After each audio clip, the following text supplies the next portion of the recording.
त्या प्राण्याकरता जर दखल घेत नसाल तर म्हणजे नेमकं सरकार आहे कोणाचं नेमकं?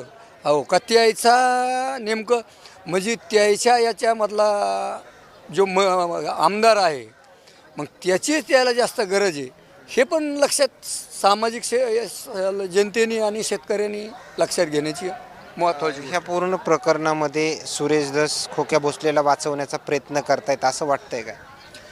नाही नाही, आता ते तर वाचवणारच आहे ना, कारण त्याच्याच हातचं प्रकरण आहे ना ते प्रकरण स्वतः त्याच्या हातचंच आहे. आता वन खात्यामध्ये त्याचे घरं आहेत आणि ते घरं कोणी त्यांनी जाळायला लावलेली आहेत.